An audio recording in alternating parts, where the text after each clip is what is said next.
সেদিন আমি হাসপাতালে খবর পাইলাম, চৌরাস্তায় মনে করেন যে প্রপলায় হাসপাতালে গেছিলাম, এই জায়গায় যে এক্সরে করেছি। এক্সরে করানোর পরে মনে করেন ডাক্তারে আমার বলছে যে তোমার কোমরের 2টা পার্টি ক্ষয়ে গেছে। আমার স্ত্রী তারপরে ঘটনা শোনার পরে মনে করেন 2 দিন পরে বাড়িতে গেছে, বাড়িতে যা মনে করেন আর আইতাছে না। কি বলছিল সে যাওয়ার আগে? সে আমাকে বলেছে তোমার খুব ভাত আমি খাবো না।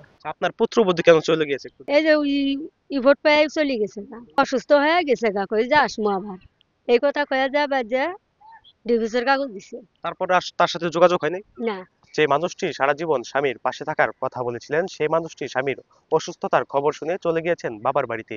তারপর আর ফিরে আসেননি। নানান অজুহাতে 2.5 বছরের সম্পর্ক ছিন্ন করে স্বামীকে দিয়েছেন ডিভোর্স লেটার। এমনই একটি গল্প শোনাবো আজকে গাজীপুরে। যে ছেলেটির কথা বলবো সে হচ্ছে কাউসার।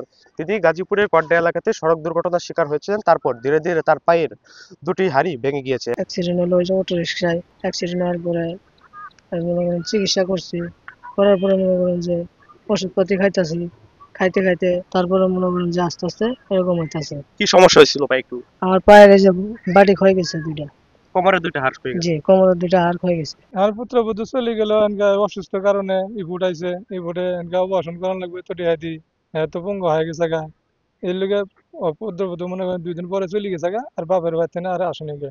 এরপর আমি বাড়িতে গেছিলাম, যোগাযোগ করছি, পরে 2 দিন পরে ডিভোর্সের কাগজ দিয়ে দিছে। এরপরে ডিভোর্সের কাগজ নিয়ে পরে ঘুরিয়ে আয়া পড়ছে। আর একমাত্র ওয়ালটন এসি দিচ্ছে 1 বছরের রিপ্লেসমেন্ট গ্যারান্টি। অসুস্থতার কথা শুনে যখন হসপিটাল থেকে রিপোর্ট দিছে যে ওর হাড় ক্ষয়ের একটা সমস্যা, তখন ওর এই কথা শুনে ওর বউ নাকি চলে গেছে গা। তাহলে এগুলো তো আসলে আমি যতটুকু বুঝি যে ওর অসুস্থতার কারণে ওর বউ চলে গেছে।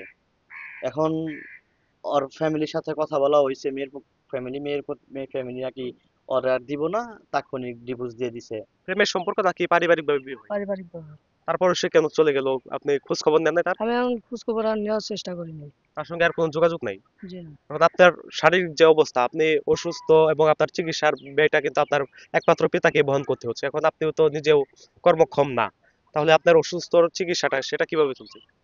এখন ওই যে আমার বাবা এখন মনে করেন গাড়িতে কাজ করে, গাড়িতে কাজ করে মনে করেন একটু একটু করে টাকা জোগাড় করে ওষুধপাতি নিয়ে আয়।